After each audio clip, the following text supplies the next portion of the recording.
은혜 받으신 하나님 말씀은 창세기 1장 24절에서 29절입니다. 사람 창조 첫 번째 시간입니다.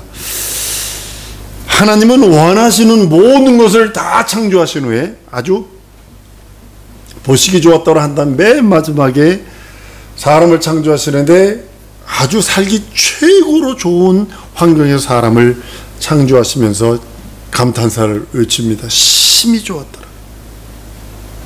여러분과 나는 하나님 보시기에 심히 좋았더라 하는 존재가 되어야 된다는 사실입니다. 그런데 죄 때문에 하나님의 원수가 되어버립니다. 이것이 하나님이 심히 좋았다라고 하는 하나님의 그 감탄사가 죄를 딱 뒤집어 쓰는 순간에 형벌의 대상이 되어버리는 그런 모습을 봅니다. 왜냐하면 기대가 크니까요. 한번 따라합니다. 하나님은 나에게 기대가 크시다. 네, 나에게 기대가 크세요. 엄청나게 나에게 기대가 크세요. 그런데 그 기대를 죄로 사그라뜨리면 저주의 대상이 되어버려요. 하나님께서는 사람을 만드시되 사람을 하나님의 형상을 따라 하나님의 모양대로 만들 계획을 하시고 그대로 진행시켜 버리십니다. 하나님께서 사람을 하나님의 형상대로 만드신 까닭이 무엇일까 생각해 봐야 합니다. 먼저는요, 하나님의 형상이 누군가를 알아봐야 합니다. 아직도 많은 사람들, 신학자들까지도 사람이 하나님의 형상이다 이렇게 표현을 하는 주책맞은 사람들도 많습니다. 이건 잘못하면 신께 하나님께 대한 도전일 수도 있고요. 이거 잘못하면 하나님께 대한 모독일 수도 있습니다. 성경은 사람이 하나님의 형상이 아니라고 말씀을 합니다. 보이지 아니하는 하나님을 보여주는 분은 하나님의 본체시며 하나님의 형상, 그분뿐이 없다라고 말씀합니다. 하나님의 본체, 그 본체는 천사가 아닙니다. 피조물에 불과한 천사는요, 그냥 심부름꾼입니다. 우리보다 못한 존재입니다. 우리는 육체를 가지고 있어 지금은 천사가 우리보다 월등한 존재처럼 보일지라도 자녀되는 권세가 있다면 천사를 부를 수 있는 능력도 있고 심판할 권세까지 있다라고 성경은 말씀을 합니다. 지금은 천사는 뭐냐면 우리를 수종주는 자들이에요. 그래서 우리보다 못한 자들이에요. 천사는 하나님의 본체가 아니라 하나님을 드러내는 자가 아닙니다. 심부름꾼입니다. 그 명령, 하나님의 명령 따라 심부름, 그대로 순종하는 자가 자기 지위를 떠나는 생활을 유다서 6절에 보면 하나님 지위를 떠난 천사를 영원한 형벌과 흑암에 가두셨다고 말씀하는 이유가 거기 있는 것입니다. 그는 심부름꾼은 심부름 시키는 자의 그 명령 따라 그대로 해야 합니다. 거기에 자기 의견이나 자기의 것을 가감하면 안 됩니다. 대사들이 마치 그거죠. 나라를 대언하는 자입니다. 나라에서 이렇게 말하세요. 그리고 뭐라고 그러죠? 명령서를 줍니다. 그걸 주면 그걸 갖다가 그대로 읽습니다. 여러분 혹시 유엔 총회 때 가보면 북한에서 유엔 총회에 와 있는 북한 그 사람이 보면서 막 원고에만 눈이 완전 못 박혀가지고 원고만 이렇게 보고 막 아주 그 원고 속으로 들어가 아주 그냥 왜냐면 당서부터 그거 내려왔거든. 그대로만 읽지 않으면 뭐가 날아가니까. 그게 종이거든요. 그게 사자거든요. 하나님의 말씀을 그대로 받아서 순종하는 자가 하나님의 종, 하나님의 사자 천사들입니다. 이것을 거역한 자가 사단이고요. 마귀고요. 마귀와 함께 그에게 따라 나온 타락한 천사들이라고 말하는 것입니다. 하나님의 본체시며 하나님의 형상이신 분은 하나님의 아들, 품속에 계신 그분, 2000년 전에 오신 그분 외에는 본체가 없다는 사실이죠. 한번 따라 하십시다. 예수는 하나님의 본체시다. 이거 부정하려고 아주 2단, 3단들이 너무 많이 나타났고 이것을 부정하려고 하는 신학자들까지 많이 나타나서 아주 심각합니다.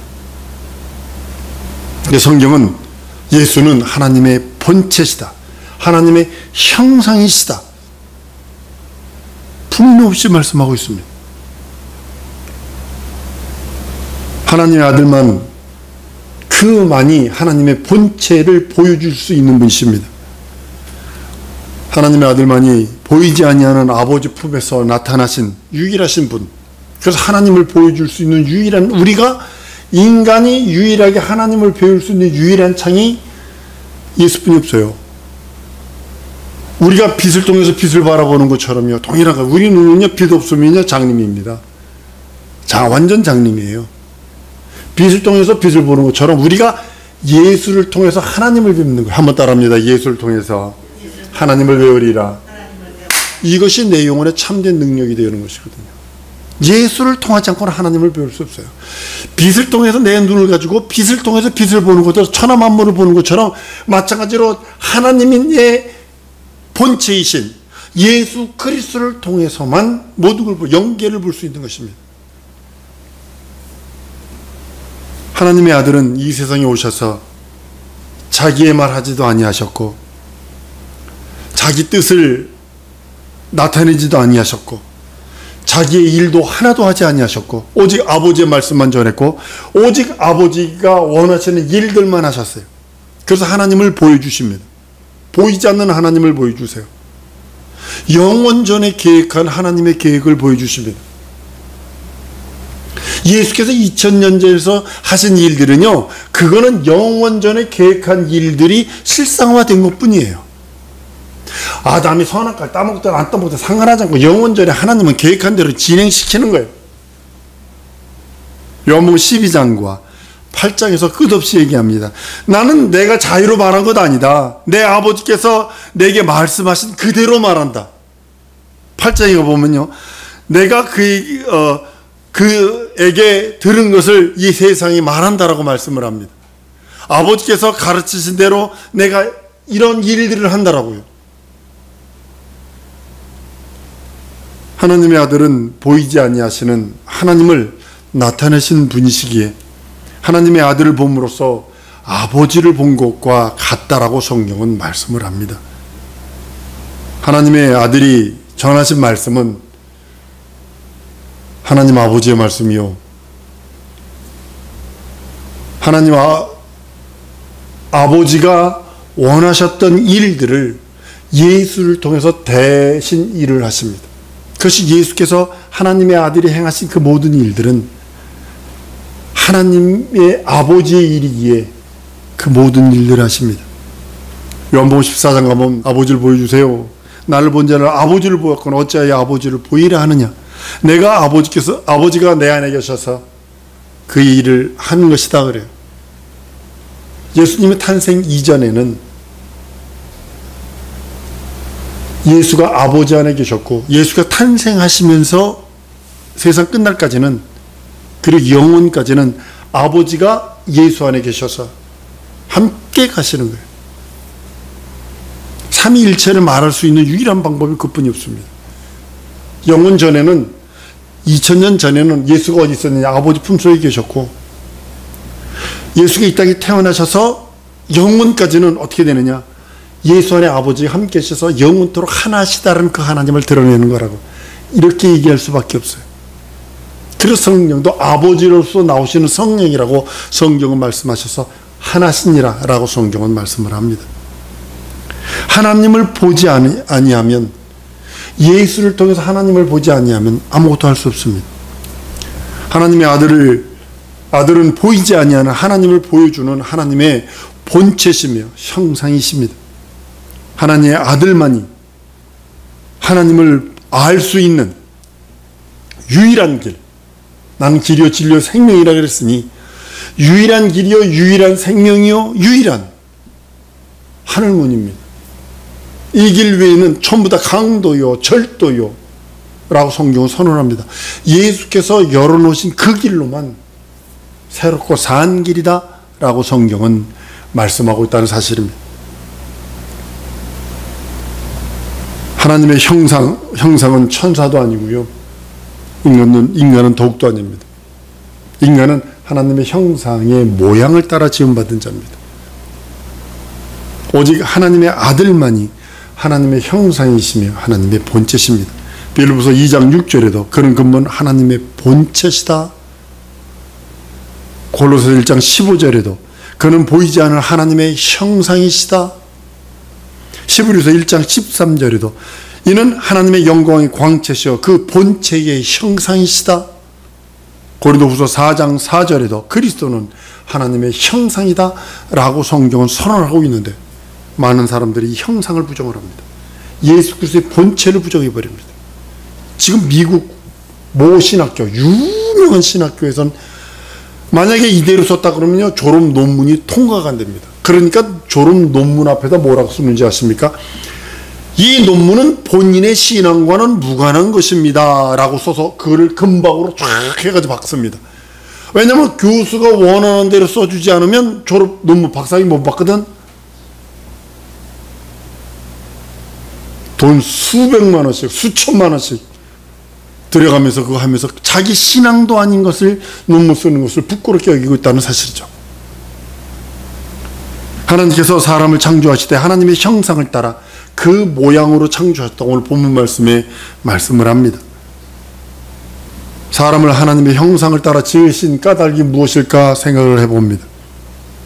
하나님의 아들은 하나님의 형상이십니다. 사람이 하나님의 아들의 원형으로 하여금 지음받은 것입니다. 아들을 원형으로 놓고 그 형상의 모양을 따라 지은 거예요. 우리가 그 형상의 모양을 따라. 하나님의 아들의 형상이 있는가라는 저 신학적인 질문을 또 해봅니다. 하나님의 형상, 우리가 생각하는 형상은요 이런 모양입니다. 이 모양을 가지면 안 됩니다. 하나님의 형상, 그럼 우리 마네킹과 같은 그런 모양을 생각하시면 안 됩니다.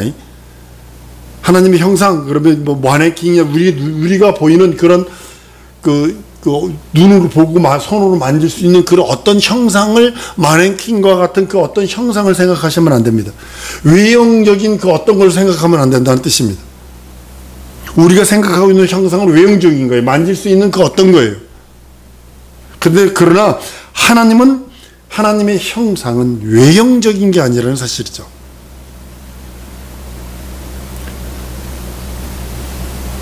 보이지 아니하는 하나님의 성품과 속성과 능력을 나타내는 본체가 하나님의 형상이라 할 수 있어요.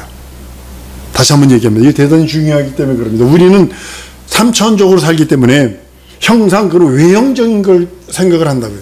근데 하나님의 형상은 뭐냐면 하나님의 성품과 속성과 능력을 나타내는 본체입니다. 그래서 그것을 하나님의 형상 이렇게 표현하는 겁니다. 하나님의 성품 만져질 수 없어요.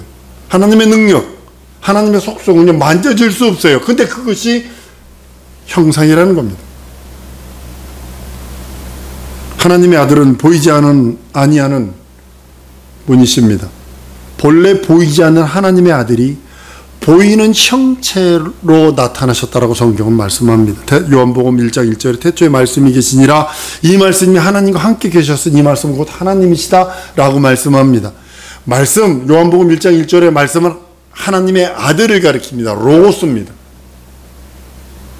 말씀을 아까 이제 위에서 설명한 것처럼요 형상과 본체와 같은 개념으로 보셔도 된다는 사실이죠.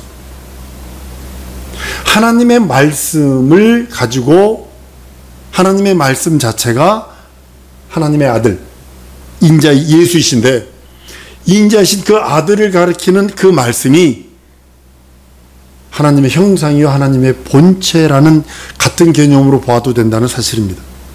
보이지 아니하는 하나님을 완전하게 보여줄 수 있는 분이 말씀분이었거든요. 왜냐하면 그 말씀은 하나님과 함께 계시는 분이기 때문에 그렇습니다. 영원토록 함께라는 단어를 여러분 생각을 해보셔야 합니다. 여러분 함께라는 단어는요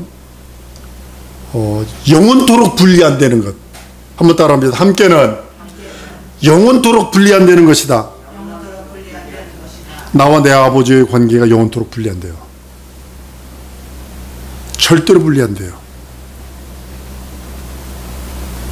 명심하셔야 합니다. 우리가 예수 그리스도와 함께 할 때 영원토록 분리되지 않는 관계란 뜻이에요. 우리의 믿음이 어떤 믿음이냐? 예수 그리스도와 함께라고 하는 그 단어 속에는 예수 그리스도와 함께 할 수 있는 그 믿음이 있는데, 그 믿음이 영원토록 분리돼서는 안 되고, 분리될 수도 없고, 분리되려고 해서도 안 되고, 분리될 생각을 가져서도 안 된다는 뜻이에요. 근데 우리는 쉽게 분리되죠. 요즘 가정들 이렇게 들여다보면, 전 LA에서, 알래스카에서 아주 충격 중에 충격을 받은 게 뭐냐면, 한국 여자인데 6번 결혼을 했어요. 6번. 어떤 여자에게 6번을 결혼을 해. 애가 얼굴이 다 달라. 한눈에 반했다나? 한눈에 반해서 그래. 두 눈으로 봐야 되는데.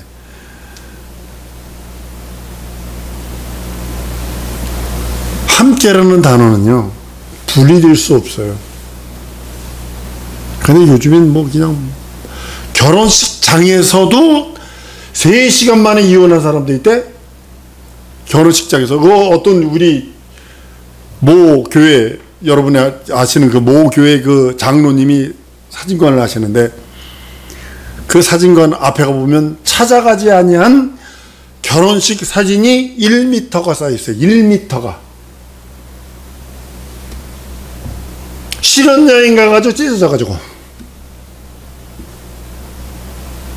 영원히 함께하겠다 100년 맞아놓고. 여러분들, 함께라는 단어는 다시 한번 여러분 심정 속에 새기셔야 합니다. 영원토록 분리되지 않는 상태. 다시 한번 따라합니다. 함께는 영원토록 분리되지 않는 상태다. 명심하셔야 돼요. 내가 예수와 함께. 마치 내가 아버지 떠나가셨어요. 내 유기 아버지 6년 전에 딱 24일이 만 6년이네요. 가셨어요. 그래도 영원토록 분리한대요. 나와 아버지와의 관계가. 마찬가지로 내가 예수 그리스도와 함께 영원토록 분리되지 않는 방법이 예수의 살찌고 피 흘린 공로로 말미암거든요. 근데 이것이 분리되는 게 죄 때문이거든요. 죄 때문이거든요. 죄가 그 안에 끼면요, 분리될 수밖에 없어요. 예수 보혈로 씻어버려서 그리스도와 함께 영원히. 하나님과 말씀은요, 서로 분리될 수 없습니다. 함께 계신 상태로 영원히 가는 겁니다. 아까도 말씀드렸죠? 아버지 안에 예수가 계셨어요. 근데 예수가 이 땅에 출생하시면서 그 다음엔 아버지가 예수 안에 함께 영원히. 말씀은 절대로, 말씀과 하나님은 영원히 분리될 수 없어요. 말씀만이 하나님을 나타낼 수 있고, 말씀만이 하나님의 생명을 전해줄 수 있고, 말씀만이 진리와 영원한 영생을 열어줄 수 있기 때문에, 우리는 그 말씀 안에서 생명을 누리지 못하면 영원토록 불가능한 겁니다. 하나님이 사람을 위해서 존재하는가, 사람이 하나님을 위해서 존재하는가, 우리는 고민해 봐야 합니다. 여러분들, 지금 많은 사람들 인본주의 신학에, 저 순복음을 참 좋아합니다만, 뭐 기도하고 성령문 받고 막 그건 좋아요. 근데 금식하고 기도하면 하나님께서 너에게 복 주셔. 복 이래 버렸다고요. 그걸 영적인 복으로 해석을 해야 되는데, 육체의 복으로, 그러니까 내 육체가 잘 되는 것은 내 영혼이 잘 된 걸로 이렇게 해석을 해버렸어요. 사람들을 위해서 존재하는 하나님처럼 해석을 해버렸어요.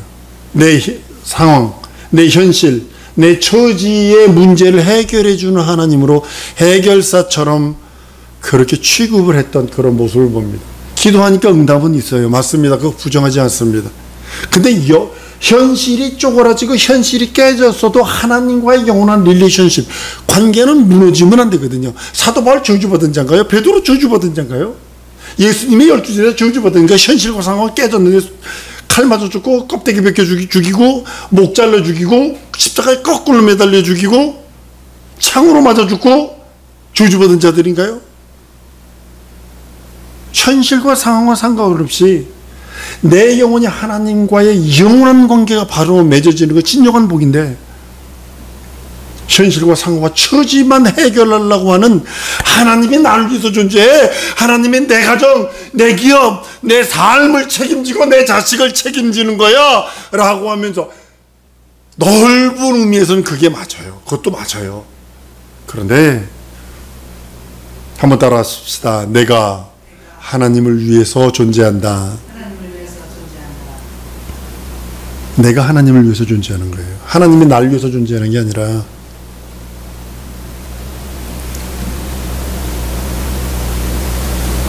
사람을 위해서 하나님이 존재하는 것처럼 잘못 인식하기에 많은 문제들이 뒤집어졌습니다. 맞습니다. 당연히 사람이 하나님을 위해서 존재하는 거고요. 하나님 또한 우리를 위해서 존재하십니다. 물론 우리 없어도 존재하십니다. 많은 사람은 성경 해석과 이 신앙생활, 영적 생활을 잘못하고 있는 것이 바로 그겁니다. 하나님을 해결사로 취급했다라는 거죠. 자기 삶의 현실에, 자기 자식의 그 어떤 문제들, 상황과 처지와 그런 것들에 대한 해석, 그것을 해결해주는 해결사적으로 인정했다라는 거죠. 많은 오류에 빠져 있죠. 그러면서 예수 만나서, 그러면서 하나님과 깊은 영적 교류가 있으면 좋습니다. 그러나 그것이 안 되면 하나님이 어디 이래고 떠나니까. 그리고 하나님께 대해 원수 맺어가지고 막 그냥 그런 사람들이 너무 많으니까. 아담이 죄를 지었기 때문에 하나님께서 사람을 사랑하사 아들을 보내시기로 계획했다라고 많은 사람들이 생각을 합니다. 그럼 우리 하나님은 전지전능한 하나님이 될 수 없고 무소부재한 하나님이 될 수 없어요. 답은 이겁니다. 하나님께서는 사랑이신 하나님이시기 때문에 독생자를 세상에 보내셔서 십자가에 피 흘리게 하시면서까지도 인간의 죄를 용서해 주시는 것이 답입니다. 하나님의 아들이 이 세상에 오신 것은 오직 인간만의 죄를 용서하시기 위함이 아니라는 사실이죠. 그렇게 생각하는 사람들이 너무 많지요. 피조물인 인간을 위해서 창조주 하나님이 아들을 희생시키셨다라는 그 해석은요, 성경을 아주 잘못 해석하고 있는 것입니다. 인간이 하나님을 위해서 존재하고 하나님의 뜻을 이루기 위한 존재라는 사실을 바로 알아야 합니다. 한 번 더 따라합니다. 하나님 날 사용해 주옵소서. 하나님의 거룩한 도구 사용받기를 원하는 거예요. 그게 것이니까요. 그를 위하여 지어졌으니까요. 하나님의 아들이 이 세상에 오신 것은 인간을 위해서만은 아니라는 사실입니다. 하나님의 아들이 이 땅에 오신 것은 다른 목적을 위해서도 오셨다는 사실입니다. 죽음을 맛보러 오셨어요. 근데 아담이 타락해버렸어요. 그러니까 죽음을 맛보는데 죽임 당하는 것으로 바뀐 것뿐이에요. 하나님과 동등됨을 취할 것으로 여기지 아니하고 자기 몸을 낮추고 종의 몸으로 입어 죽음을 맛보시러 오신 분이 예수예요. 하늘나라 상속하러 오셨어요. 이건 100% 이루어지는 겁니다. 마귀의 일 멸하러 오셔서 이건 100% 이루어지는 것들입니다. 인생들에게 은혜 베푸는 것, 이건 선물입니다. 죄에 빠져 영 죽음 당한 인간들을 다른 목적이 있어서 예수가 오셔서 인간을 사용하시고 인간에게 구원을 베푸셨다면 어떻게 하실 것입니까? 하나님의 아들은 그 하나님의 아들을 만남으로 인해서, 죄인된 내가 하나님의 아들을 만남으로 인해서 하나님께서 내게 은혜를 베푸셔서 살찌고 피 흘린 공로를 나에게 선물로 주심으로 인해서 그걸 믿고 의지하여 속죄함을 받아 구원받은 것, 이것이 은혜거든요. 여러분, 예수께서 이 땅에 오셔서 살찌고 피 흘린 것은 은혜지 목적은 아니라는 사실입니다. 예수께서 우리들에게 베푸신 은혜이지 예수께서 우리에게 베푼 목적은 아니라는 겁니다. 목적은 죽음을 맛보는 거예요. 하나님 동등됨을 취하지 아니하시고 죽음을 맛보러 오신 분이에요. 하늘나라 상속하러 오신 분이에요. 이 땅을 통해서 하늘나라 상속하신 분이에요. 마귀를 멸하러 오신 분이에요. 이건 100% 이루어진 그 목적이니까. 은혜는 베푸는 것이지 목적이 아닙니다. 반드시 하지 않아도 되는 것들입니다. 해도 되고 안 해도 되는 거예요. 선한 뜻으로 베풀어 주시는 것이 은혜지 목적은 100% 이루어지는 겁니다. 한번 따라합니다. 난 하나님의 은혜 받은 자다. 그러니까 은혜는 목적이 아니에요. 베푸신 하나님의 긍휼과 하나님의 그 속성, 하나님의 속성 속에 자비가 있고 은혜와 은총이 있고 긍휼과 용서가 있어요. 그러니까 그 하나님의 속성을 우리들에게 베풀어 주심으로 인해서 내가 그 하나님의 속성을 받았을 때, 그 은혜를 받았을 때 나는 은혜 받은 자가 되고 죄용서 받은 자가 되고 구원받은 자가 되고 거듭난 자가 되고 하나님의 자녀되는 권세를 받은 자가 되고 영생을 소유한 자가 되는 것입니다. 인간의 속죄와 구원은 하나님이 반드시 이루셔야만 되는 의무사항은 아닙니다. 명심하셔야 합니다. 인간의 속죄와 구원은 하나님이 반드시 이루셔야만 하는 의무사항이 아니라 이거는 은혜로 베푸시는 사항이라는 사실입니다. 하나님이 사랑을 베푸셔서 인간이 은혜 받은 것, 이것이 하나님의 사랑의 속성, 긍휼과 자비의 속성을 가지신 분이시기에, 자애를 가지신 분이시기에 그것을 우리 인생들에게 주어서 그걸 받은 자가 은혜 받은 자요, 그걸 받은 자가 하나님의 사랑 받은 자요, 그걸 받은 자가 죄 용서 받고 구원 받은 자라고 성경은 말하고 있는 겁니다. 한 번 더 따라왔습니다. 난 하나님의 사랑 받은 자다.